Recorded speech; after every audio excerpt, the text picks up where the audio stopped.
Hello, welcome back बच्चों। आपका स्वागत है आलसी राम एजुकेशन में। आज हम पढ़ेंगे BESC 132 इकाई 1 खंड 1 का इकाई 1 यानी फर्स्ट ब्लॉक की फर्स्ट यूनिट। ठीक है, चलो स्टार्ट करते हैं।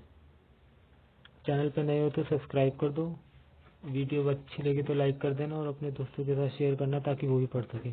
और कम से कम 2-3 बार अच्छे से देखना ताकि तुम्हें समझ आ जाए कि क्या पढ़ा रहे हैं।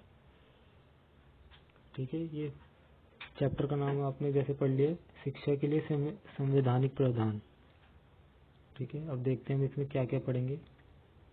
जब 1947 में भारत को आज़ादी मिली थी तो कई प्रश्न थे, जिसमें से एक लोकतांत्रिक गणराज्य के रूप में कैसे उभरे वो पढ़ेंगे हम इसमें। ठीक है ना, अभी मैं पूरा आपको बताता हूँ क्या पढ़ेंगे। लोकतंत्र का भविष्य क्या होगा, यह देश नागरिक बनने के लिए अपने आने वाली पीढ़ियों के लिए कैसे तैयार होगा। और ऐसे कई प्रश्न थे जिनके उत्तर देने थे। जब भारत 26 जनवरी 1950 को अपना संविधान अपनाया तो हमारे संविधान ने उस समय उभरे मुद्दे चुनौतियों पर ध्यान रखा। अपने नागरिकों के लिए हित के लिए आवश्यक परिधान विलोपन प्रावधान भी इसमें शामिल हुए कि समाज के लिए क्या सही है। जब नियम कायदे कानून बन रहे थे तो शिक्षा के लिए क्या क्या चीजें जरूरी है, क्या लॉज होने चाहिए, है ना, क्या राइट्स होने चाहिए, वो सब इसमें पढ़ेंगे हम। ठीक है, मौलिक अधिकार है किसको, ये 2000 में ये अधिकार मिले थे। ठीक है, वर्ष 2009 में इसमें से एक मौलिक अधिकार बनाया गया था। ये इकाई में प्रावधान के प्रवेश में डालेंगे, ये हम सब आगे पढ़ेंगे। भारत के नागरिकों के पास अधिकार है जो एक व्यक्ति होने की गरिमा सुनिश्चित करता है। हर व्यक्ति के पास ये अधिकार है कि वो सुनिश्चित करता है कि उसके पास गरिमा है भारतीय होने की। हमारे संविधान में मानव अधिकारों को सुनिश्चित करने के लिए बहुत से प्रावधान हैं, जिसके आधार पर राष्ट्रीय बाल अधिकार संरक्षण NCPCR जैसे निकाय कार्य रखे हैं। ठीक है, NCPCR क्या है, राष्ट्रीय बाल अधिकार संरक्षण आयोग। ठीक है, जो दिव्यांग और एक और है दिव्यांग लोगों के लिए इससे संबंधित कानून सुनिश्चित किए गए विभिन्न संवैधानिक प्रावधानों की व्याख्या की जाएगी अब इस चैप्टर में। ठीक है, समझ गए। अब नीचे चलते हैं। संविधान का प्रस्तावना। ठीक है, ये जो उस टाइम आया था ये आप अच्छे से एक बार देख लो। वैसे आता नहीं पेपर में, फिर भी आप पढ़ लो, कोई ऐसे ज़्यादा इम्पोर्टेंट नहीं है। आगे आएंगे चीज़ें अनुच्छेद और सब, वो मैं आपको ध्यान से पढ़ाऊंगा, वो आती है पेपर में। भारत की संविधान, ठीक है ना, ये प्रस्तावना पत्र जो उसका है पढ़ सकते हो आराम से, आप पढ़ लेना। ये अब यहाँ से स्टार्ट होता है 1.3.1 से, समानता के लिए प्रयास, इक्वालिटी सबको, है ना। ब्रिटिश शासन में स्वतंत्रता के लिए संघर्ष किया था सबने, आपने जैसे पढ़ा ही होगा। अंग्रेजों के खिलाफ लड़ाई हुई और उनके क्रूर व्यवहार के संघर्ष आप जानते हैं। जब 1947 में देश को आज़ादी मिली तो हमारे पास विभिन्न प्रकार के असमानताओं से चिंता थी कि क्या होगा आगे, भारत का पढ़ाई कैसे होगी, क्या सब होगा। तो उसी दृष्टिकोण से ये निर्धारित किया गया कि सुनिश्चित किया जा सके कि भारत के लोग को सम्मान मिले दुनिया में। ठीक है ना, सभी व्यक्तियों के समानता महत्वपूर्ण मूल्य रूप देखे गए, एकजुट होकर रहे, अधिकार अवसर मिले। समानता का आयाम पढ़ते हैं। समानता के आयाम कि क्या क्या मिले, है ना, उसके विभिन्न प्रकार पढ़ेंगे। समाज में मौजूद विभिन्न असमानताओं की पहचान करते हुए, धीरे धीरे मैं इसलिए पढ़ रहा हूँ ताकि आप समझ सकें, नहीं तो फास्ट फास्ट भी पढ़ सकता हूँ।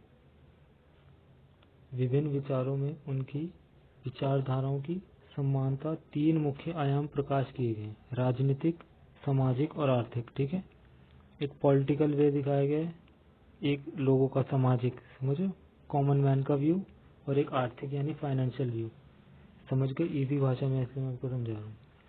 प्रश्न ये है कि हम समानता के इन 3 अलग अलग आयामों में से प्रत्येक को संबंधित करते ही न्यायपूर्ण समाज की ओर आगे बढ़ सकते हैं। ठीक है, अब हम पढ़ते हैं राजनीतिक समानता क्या होती है। लोकतांत्रिक समाजों में राजनीतिक समानता आमतौर पर राज्यों में सभी सदस्यों को समान नागरिकता प्रदान करती है।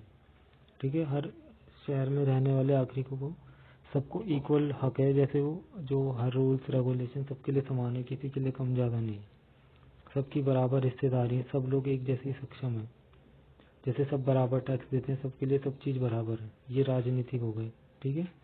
जो जो संविधान कानून शिक्षा अधिकार अधिनियम 2009 में मौलिक कानूनी अधिकारों का उदाहरण है, ठीक है। जो 2009 में आगे पढ़ेंगे मौलिक कानून, उसके अंदर ये चीज़ डिटेल से लिखी गई। फिर आता है सामाजिक समानता, राजनीतिक समानता जो सबको इक्वलिटी देती थी, अब देखते हैं हम राजनीतिक सामाजिक क्या देती है। हालांकि किसी कानूनी बाधा को दूर करने के लिए राजनीतिक समानता अवश्य है, जो लोगों को सरकार के आवाज बनने के उपलक्ष्य में सामाजिक सुविधाओं पहुंचाने से वंचित रहते हैं। ये समानता की खोज आवश्यकता है विभिन्न समूह के समुदाय संबंधित लोगों के पास उन वस्तुओं और अवसरों के लिए प्रतिस्पर्धा करने के एक निष्पक्ष और समान अवसर है। जिन लोगों तक वो गवर्नमेंट की चीजें नहीं पहुंच पाती तो वो निष्पक्ष रूप से अपनी आवाज उठा सके, वो थी सामाजिक समानता, ठीक है। भारत में समान अवसरों का संबंध विशेष सफर सिर्फ सुविधाओं की कमी से ही नहीं, बल्कि कुछ ऐसे रीति रिवाज जो देश के विभिन्न विभिन्न समूहों के बीच व्याप्त हैं। उदाहरण के लिए कि महिलाओं को विद्यालय में उच्च शिक्षा रोका जाए, है ना। आपने देखा होगा कि लड़कियों को मना करते हैं पढ़ने के लिए, वो चीज़ नहीं होनी चाहिए। ऐसे मामलों में राज्य की भूमिका एक समान कानून अधिकार प्रदान करती है कि सबको इक्वल राइट है, सब महिलाएं भी पढ़ें, आर्थिक और नॉर्मल जो लड़के हैं सब पढ़ें। ऐसे नहीं कि सिर्फ लड़के ही पढ़ें और लड़कियां ना पढ़ें, ठीक है ना। ये इसको उसका कानून है। अब ये आर्थिक कानून, सब सामान्य स्तर पर हम, है ना, जो जो सब लोग हैं नॉर्मल वर्ग जितने भी है, कोई धन की वजह से ऊपर नीचे ना हो। संपत्ति आय महत्वपूर्ण अंतर होने से समाज में आर्थिक समानता होती है। अधिकांश लोकतंत्र में आजकल के लोग विश्वास के साथ समान अवसर उपलब्ध की कोशिश करते हैं कि इसमें कम से कम उन लोगों को मौका मिले जो जिसके पास प्रतिभा और वे अपनी आर्थिक स्थिति को सुधारने के मौका निर्धारित करते हैं। कि किसी के पास टैलेंट है तो वो उससे उसको सुधारने की कोशिश करे, आर्थिक स्थिति सुधार सके अपनी। ये शिक्षा की समानता हुई। अब इसको और डिटेल में पढ़ेंगे। समानता के बिना लोकतंत्र,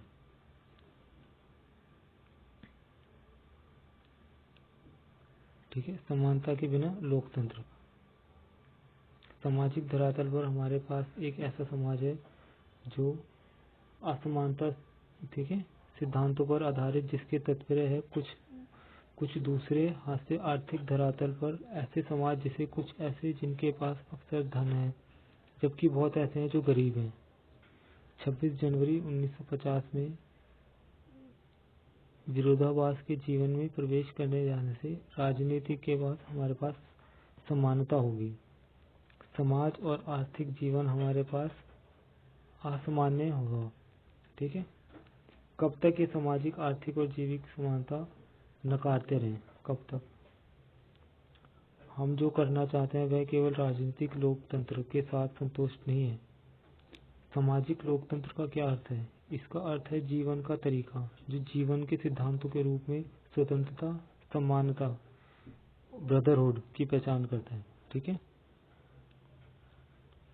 इसका अर्थ त्रिमूर्ति एकाकार है, जिसमें दूसरों को अलग करने के लोकतंत्र के उद्देश्य से परस्पर एकत्रित करने का पे ध्यान दिया है। ये डिवाइड एंड रूल का फॉर्मूला नहीं है, यहाँ पे यूनाइट एंड रूल है, सब मिलके सब साथ में रहे, ठीक है।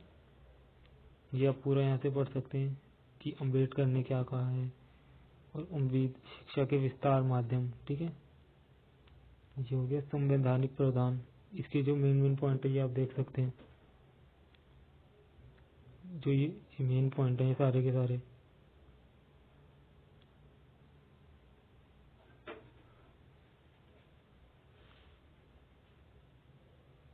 ये तीनों पॉइंट आप याद कर सकते हैं, ये जरूरी पॉइंट है,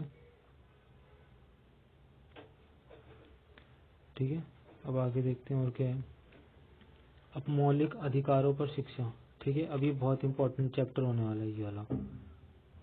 इसका मैं डिटेल से अब नेक्स्ट पार्ट में बताऊंगा कि क्या होगा, ठीक है। नेक्स्ट पार्ट में, नेक्स्ट वीडियो में मिलते हैं, क्योंकि इसके अंदर बहुत सारे आपको अनुच्छेद पढ़ने के लिए मिलेंगे। तो मिलते हैं नेक्स्ट वीडियो में।